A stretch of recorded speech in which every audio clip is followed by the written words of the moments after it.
Okay, آداب تلاوت میں کیا ہے، رسول صلی اللہ علیہ وسلم کی زوجہ محترمہ رضی اللہ عنہا سے روایت ہے کہ آپ الحمدللہ رب العالمین پڑھنے پر ٹھہر جاتی، پھر الرحمن الرحیم پڑھتی، پھر ٹھہر کر مالک یوم الدین پڑھتی، مطلب ٹھہر کر جو ہے وہ قرآن کی تلاوت کرنی چاہیے۔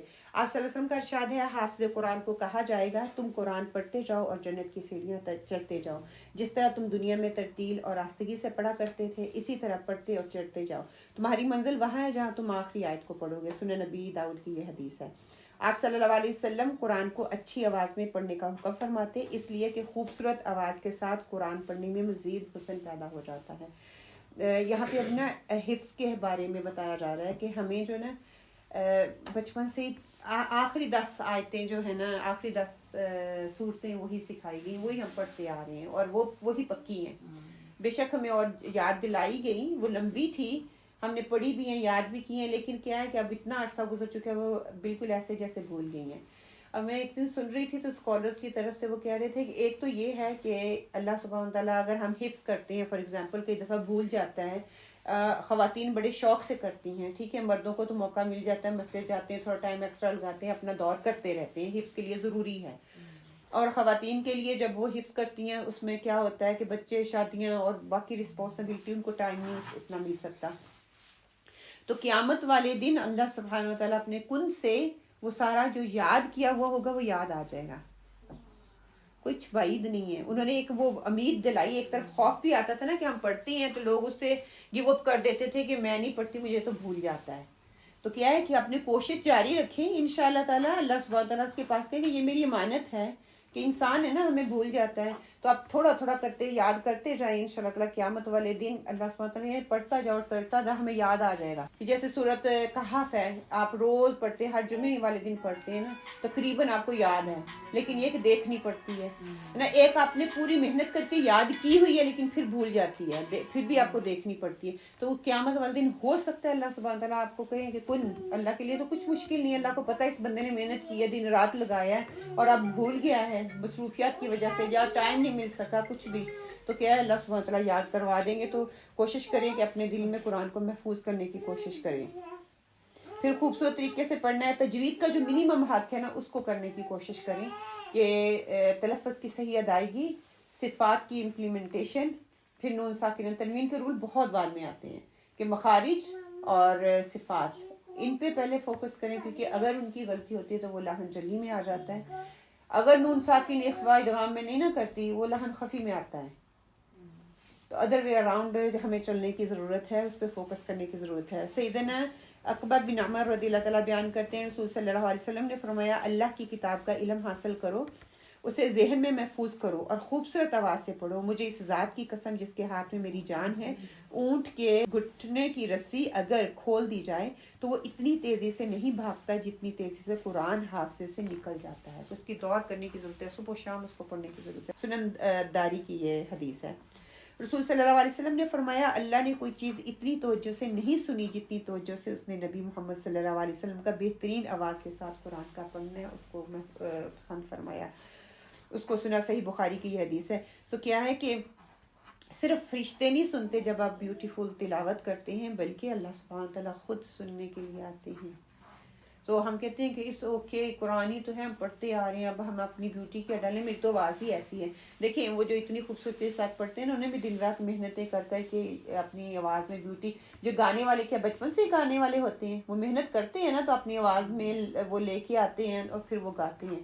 کوئی کمپیریزن نہیں ہے گانے والے کا اور قرآن کا، نعوذ باللہ، کہ قرآن تو اللہ سبحانہ تعالیٰ کی کتاب ہے، اللہ کے الفاظ ہیں، میری زبان ادا کر رہی ہے، تو میرا دل نہیں کرتا کہ آپ صلی اللہ علیہ وسلم، دیکھیں قرآن اللہ سبحانہ تعالیٰ نے اس کو لکھا، فرشتے جبرائیل علیہ السلام کے تھرو آیا، آپ صلی اللہ علیہ وسلم کے لفظ سے باہر آیا، صحابہ اکرام نے لیا اور اس کو لکھا۔ ہم کتنے خوش قسمت ہیں کہ اتنی بڑی بڑی ہستیوں کے تھرو ہم تک یہ قرآن پہنچا ہے۔ ہم کہتے ہیں بس کھولیں اور پڑھ لیں، اس کا حق ہی نہ دیں۔ تو اس کا منیمم حق یہ ہے کہ اس کو تجوید کے لیول تک پڑھا جائے، اس کو بہتر انداز سے پڑھا جائے، اور جب پڑھیں تو اس کو محسوس کریں کہ فرشتے آپ کے اراؤنڈ ہیں، اللہ سبحانہ تعالیٰ سن رہے ہیں۔ آپ صلی اللہ علیہ وسلم نے کہا ہے کہ اس کو خوبصورت آواز سے پڑھا جائے۔ عائشہ کی حدیث بھی ہے نا کہ ہر اٹکنے پر آپ کو ثواب ہے، ہر اٹک پر آپ کو، کہ جو اٹکنے والا ہے اس کو اس سے زیادہ ثواب ہے جو کہ روانی سے پڑھ سکتا ہے۔ تو اب دیکھیں کوئی بھی ہم کام کرتے ہیں نا، ہر کام کے لیے محنت اور کوشش درکار ہے. اور نیت سب سے ہاں، اور اس کی پریکٹس، جتنی پریکٹس کریں گے وہ چیز بہتر ہوتی جائے گی. ہم تو مائیں، ہمیں پتہ ہے کہ دیکھیں ہانڈیاں روٹیاں جب بنانا شروع کرتے ہیں تو کیا ہوتی ہے، پہلے تھوڑی بنتی ہیں، نقشے بنتے ہیں نا، پھر آہستہ آہستہ دیکھیں کتنی خوبصورت روٹی بنا لیتے ہیں. وہ ایسے ایک دن میں ہی آگے نہیں، بار بار بار بار پڑھنے سے، کوشش کرنے سے آئی ہے. نماز کی مسنون قرات کیا ہے کہ منفرد آپ اکیلے پڑھ رہے ہیں نمازی نماز میں سورۃ فاتحہ کے بعد جہاں سے اور جتنا چاہے قرآن مجید اس کو آپ پڑھ سکتے ہیں، کوئی اس میں ریسٹرکشن نہیں ہے. البتہ امام کا نماز پڑھاتے وقت مقتدیوں کے احوال اور قوائف کو پیش نظر رکھنا ضروری ہے، اور وہ اختصار اس میں کرے، اس کو چھوٹا پڑھے. اب کچھ مریض بھی ہوتے ہیں، کئیوں نے کام پہ بھی جانا ہوتا ہے، تو نہ تو نماز بہت لمبی ہو، نہ نماز بہت چھوٹی ہو جب آپ جماعت کے ساتھ پڑھ رہے ہیں. جب آپ انڈیویجول پڑھ رہے ہیں تو جتنی مرضی لمبی پڑھیں. پھر آگے کیا ہے سورۃ اخلاص کی اہمیت. ایک انصاری مسجد قباء میں امامت کراتے تھے. ان کا معمول تھا کہ سورۃ فاتحہ کے بعد کوئی دوسری سورت پڑھنے سے پہلے وہ قل هو اللہ پڑھا کرتے تھے. آپ لوگوں نے یہ سنی ہوگی. سورۃ اخلاص کی تلاوت فرماتے اور ہر رکعت اسی طرح پڑھتے. مقتدیوں نے امام سے کہا کہ آپ پہلے قل هو اللہ احد کی تلاوت کرتے ہیں، پھر بعد میں دوسری سورت ملاتے ہیں، کیا ایک سورت ہی کافی نہیں ہے؟ یا تو صرف اس کو پڑھا کریں، اور اگر قل هو اللہ کی تلاوت کافی نہیں ہے تو اسے چھوڑ دیں اور دوسری سورت کی تلاوت کیا کریں. امام نے جواب دیا کہ میں سورۃ اخلاص کی تلاوت نہیں چھوڑ سکتا. انہوں نے رسول صلی اللہ علیہ وسلم کی خدمت میں مسئلہ پیش کیا تو نبی صلی اللہ علیہ وسلم نے امام سے کہا کہ تم مقتدیوں کی بات کو کیوں تسلیم نہیں کر لیتے؟ اس صورت کو ہر رکعت میں کیوں پڑھتے ہو؟ اس نے کہا مجھے اس صورت کے ساتھ محبت ہے. آپ صلی اللہ علیہ وآلہ وسلم نے فرمایا اس صورت کے ساتھ تیری محبت تجھے جنت میں داخل کر دے گی. سبحان اللہ. ٹھیک ہے، چھوٹی صورت ہے نا سورۃ اخلاص، صرف اس لیے کہ مجھے محبت ہے، اس میں اللہ تعالیٰ کی وحدانیت توحید بتائی گئی ہے نا، ہمارا عقیدہ ہے وہ. تو بس میں اسی لیے کہ اللہ ایک ہے، اللہ کا کوئی ہمسر نہیں ہے، اپنی شرک کی تردید ہم کر رہے ہیں اس میں، تو پڑھ لیں اور اس کے ساتھ کوئی اور صورت پڑھ لیں. اسی سے شاید اللہ تعالیٰ کو ہماری اس سے محبت جو ہے ہمیں بھی جنت میں لے جائے. اس کا کوئی بعید نہیں. اس سے صحیح بخاری کی یہ حدیث ہے. ایک صحابی نے نبی صلی اللہ علیہ وسلم سے کہا میرا ایک پڑوسی رات کے قیام میں سورۃ فاتحہ کے بعد قل هو اللہ احد کی تلاوت کرتا ہے اور دوسری کوئی آیت تلاوت نہیں کرتا. آپ صلی اللہ علیہ وسلم نے فرمایا اس ذات کی قسم جس کے قبضے میں میری جان ہے، یہ سورت تہائی قرآن کے برابر ہے. اس کو موٹیویٹ کیا، رادر دین ڈی موٹیویٹ کرنے کے، اس کو موٹیویٹ کیا کہ وہ ایک دفعہ پڑھ لینا، 3 دفعہ اگر پڑھ لیں گے.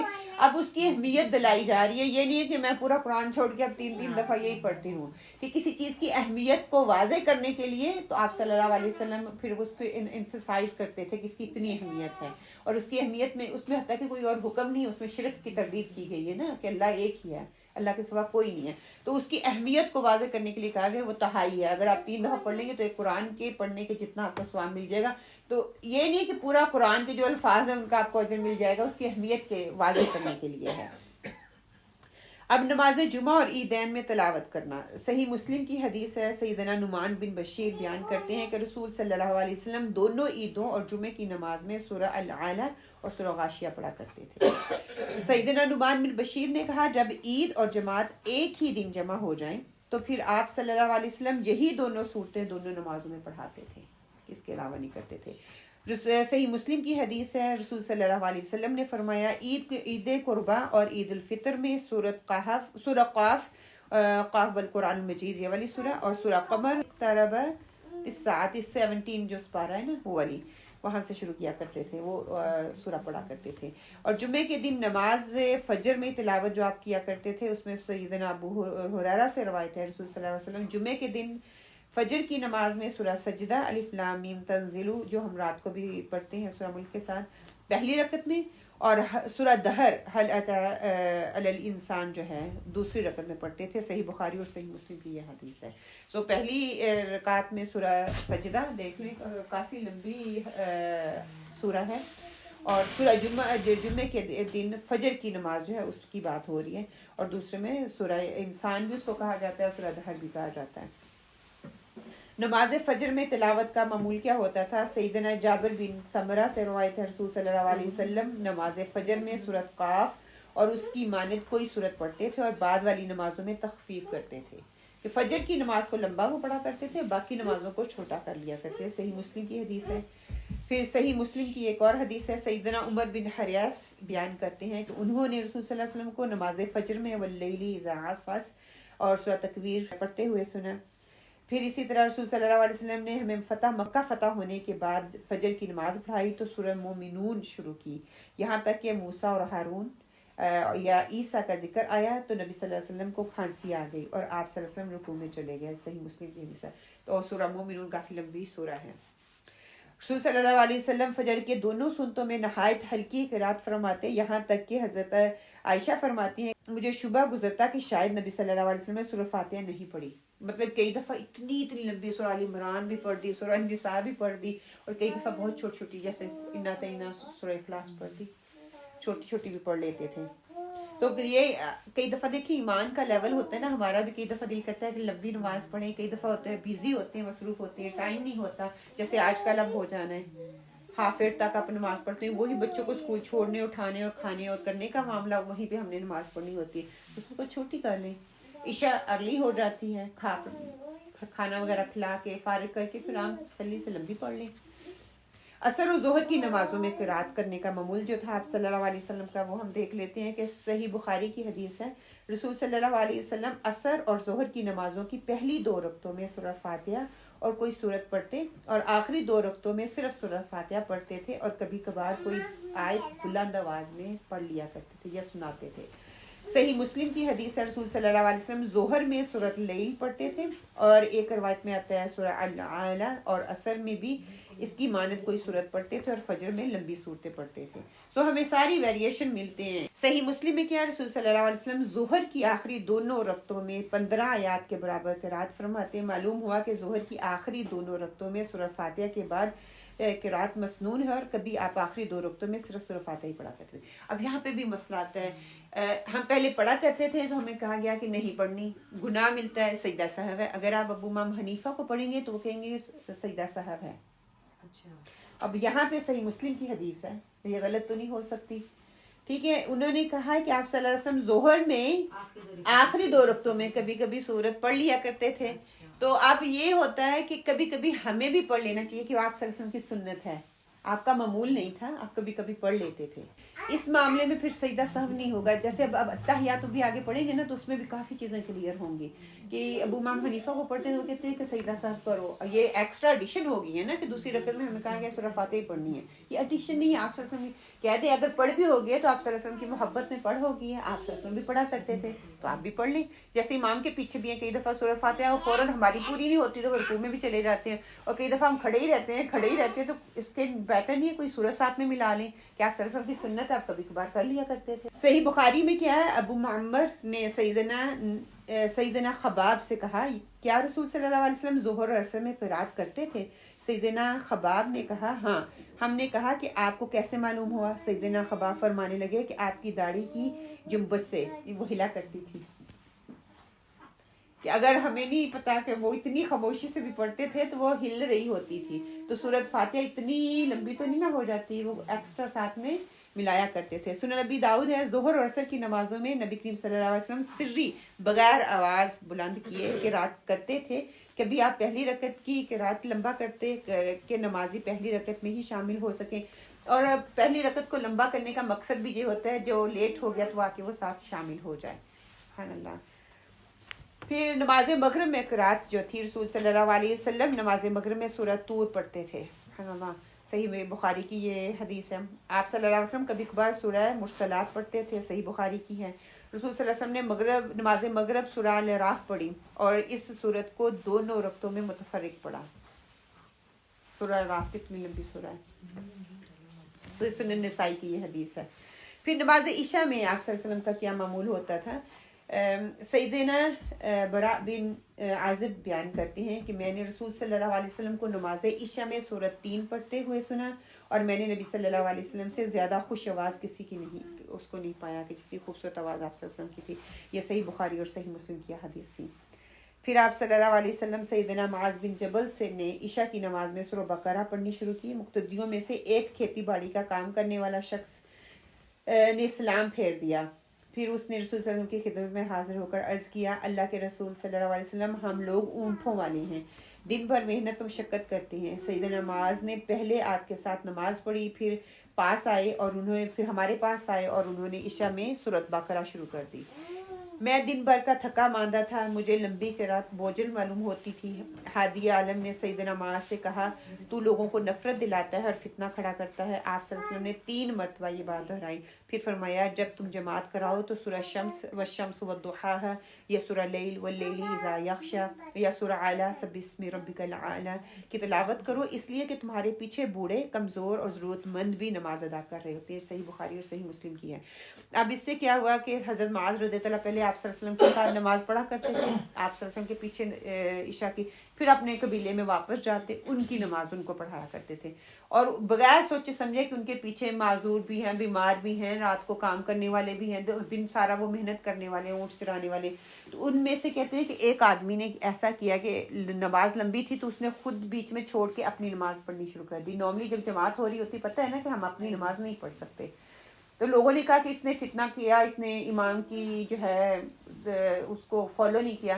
مسئلہ آپ صلی اللہ علیہ وسلم کے پاس تک چلا گیا. آپ صلی اللہ علیہ وسلم نے جب سنا تو آپ صلی اللہ علیہ وسلم نے پھر وعید کی کہ تم ان کے درمیان فتنہ ڈالنا چاہتے ہو, کہ نماز سے دور کر دے گی نا یہ چیز, کہ وہ کہیں گے اتنی لمبی پڑھاتے ہیں. تو ہمارے بھی اب کئی لوگ ایسے ہوتے ہیں بیمار, کہتے ہیں یہ عشاء کی نماز بہت لمبی پڑھاتے ہیں, ہم نہیں جاتے.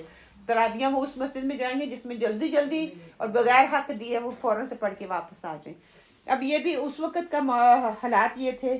اب جیسے گرمیوں کے روزے ہیں, ٹائم تھوڑا ہوتا ہے اور تراویح لمبی ہوتی ہیں, تو لوگوں کے لیے مشکل ہوتا ہے. اگلے دن صبح اٹھ کے پھر فجر بھی پڑھنا ہے, پھر تھوڑی سا آرام ہوتا ہے, پھر کام پہ بھی جانا ہے, تو ان کے لیے تھوڑا مشکل ہو جاتا ہے. تو اللہ سبحانہ تعالیٰ نے آسانیاں پیدا کی ہیں, اس کو لینے کی کوشش کرنی چاہیے. پھر کیا ہے کہ نماز میں شیطانی وسوسے سے بچنے کی دعا اور علاج. سیدنا عثمان بن ابو العاص نے رسول صلی اللہ علیہ وسلم سے دریافت کیا, اللہ کے رسول صلی اللہ علیہ وسلم, شیطان میری نماز اور قرات کے درمیان حائل ہو جاتا ہے اور قرات میں التباس پیدا کرتا ہے. جب تم اسے محسوس کرو, آپ صلی اللہ علیہ وسلم نے فرمایا, اس شیطان کا نام خنزب ہے, جب تم اسے محسوس کرو تو اللہ سے پناہ مانگو, یعنی کہ اعوذ باللہ من الشیطان الرجیم پڑھ لیا کرو, اور بائیں جانب 3 بار تھتکار دیا کرو. مطلب تھوکنا نہیں ہے, بس تھوک کر کے 3 دفعہ کرو تو وہ آپ سے دور ہو جائے گا. نماز میں رونا. سیدنا عبداللہ فرماتے ہیں کہ میں نے رسول صلی اللہ علیہ وسلم کو نماز پڑھتے ہوئے دیکھا, نماز میں رونے کی وجہ سے ان کے سینے سے چکی کی چلنے کی سی آواز آ رہی تھی.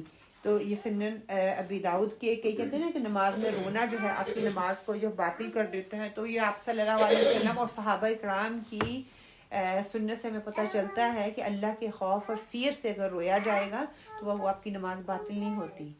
ہاں اگر ہم اپنی مشکلات اور پریشانیوں کو لے کے, وہ تو جنرلی ہمیں رونا آتا ہے نماز میں, اور تو آتا نہیں ہے, تو اس کے حوالے سے تھوڑی کنٹرڈکشن ہے. کچھ اسکالرز یہ کہتے ہیں کہ پھر وہ رب کے سامنے ہی تو رو رہا ہے نا, اپنے مسئلوں کے لیے بھی رو رہا ہے, تو وہ اپنے رب کے سامنے ہی رو رہا ہے, کسی اور کے سامنے تو نہیں نا بیان کر کے رو رہا. وہ خوف نہیں ہوئی, وہ خشیت یا محبت ہو گئی, اپنی جو پرابلمز ہیں جو بھی ہے وہ اللہ کے سامنے کی تو ہی وہ کرنے والا ہے. اب ٹھیک ہے, میں نے سنا کہ آپ تیز آواز سے نہ روئیں, لیکن بعض آپ کے آنسوؤں پہ آپ کا زور, لیکن پتہ ہے میں زبان سے کیا سورہ فاتحہ بھی پڑھ رہی ہوں کہ ہوتے ہیں اہدنا الصراط المستقیم, اور آپ نے کوئی ایسا کام کیا ہوتا ہے, ٹھیک ہے, آپ کے بیک آف مائنڈ یہ چل رہا ہوتا ہے کہ میں نے یہ کام کر لیا, یہ غلطی ہو گئی ہے, ادھر سے اللہ سے پھر رونے کے لیے آپ کہتے ہیں اہدنا الصراط, مجھے سیدھی راستہ دکھا, یا کوئی ایسی کسی کی حق تلفی ہوگی, آپ چاہ نہیں رہے تھے لیکن انجانے میں ہوگی, اب آپ کو تکلیف ہو رہی ہے, تو اس پہ رونا آ جانا وہ بڑا حق ہے. بات کرتے ہیں اب میری مشکل کیا ہے, فار ایگزامپل بچے نہیں سن رہے, میاں نہیں سن رہا, اس کا افیئر چل رہا ہے, بچے کہیں باہر غلط کام میں پڑے ہوئے, تو اب کیا ایاک نعبد و ایاک نستعین, اللہ ہی کس سے تو مانگنا ہے, اسی نے تو صحیح کرنا ہے نا. تو اس کے میننگ کو دماغ میں رکھتے ہوئے اور اپنے بچے کی اسٹرگل کو, اپنے میاں کی اسٹرگل کو یا اپنی اسٹرگل کو رکھ کے مانگ لینا کوئی حرج کی بات نہیں ہے. کہ ہر وقت انسان کی وہ کیفیت نہیں ہوتی کہ اللہ کے فیر سے ڈرے. اور یہ بھی جب ہم کہتے ہیں ایاک نعبد و ایاک نستعین, کہ اللہ تعالیٰ ہم تیری عبادت کرتے ہیں, تجھی سے مانگتے ہیں, اور تو ہی دینے والا ہے, اسی لیے تو اللہ سے مانگ رہے ہیں, کسی اور کے ساتھ نہیں جا کے مانگ رہے ہیں. پھر یہاں تک ہم نے سیکھا کیا ہے کہ نماز کے مختلف وقتوں میں مختلف صورتوں کی قرات جو ہے ہم کر سکتے ہیں, لگی بندی صورتوں اور اسی آیات کو نہ دہرائیں. پھر نماز میں صورتیں بدل کر پڑھی جا سکتی ہیں تاکہ خشوع اس میں آ جائے. پھر رسول صلی اللہ علیہ وسلم نے جو صورتیں نمازوں میں پڑھی ہم بھی وہی صورتیں اور آپ صلی اللہ علیہ وسلم کی سنت کو سمجھ کر پڑھیں گے تو اس میں کوئی قباحت نہیں ہے، کیونکہ ہمارے لیے وہ آسان ہو جائے گا کام کرنا. اور اگر ہم آپ صلی اللہ علیہ وسلم کی سنت کے بغیر پڑھتے ہیں تو پڑھنا تو ہم نے ہے ہی، اگر وہ سنت اور آپ صلی اللہ علیہ وسلم کی محبت میں پڑھیں گے تو اجر ڈبل ہو جائے گا. انفرادی نماز میں کسی آیت کا جواب دیا جا سکتا ہے. ہاں اگر جیسے کوئی بھی ایسی جنت کی آ رہی ہے آیت تو ہم کہہ سکتے ہیں اللہم تجعل منہم. اگر عذاب کی بات ہو رہی ہے تو ہم اللہم لا تجعل منہم کہ اللہ تعالیٰ کے ساتھ نہ ملے. اور مینی مور جیسے نا فبأي آلاء ربكما تكذبان، اس کی ہر آیت پہ ہمیں کہا گیا ہے کہ اس کا جواب دو. تو ہم یہ جواب نماز میں دے سکتے ہیں جہاں بھی ایسی آیت ہو اگر ہمیں ترجمہ آتا ہے. نماز میں رونا آپ صلی اللہ علیہ وسلم کی سنت ہے، ہم رو سکتے ہیں، یہ نہیں کہ نہیں رو سکتے. آگے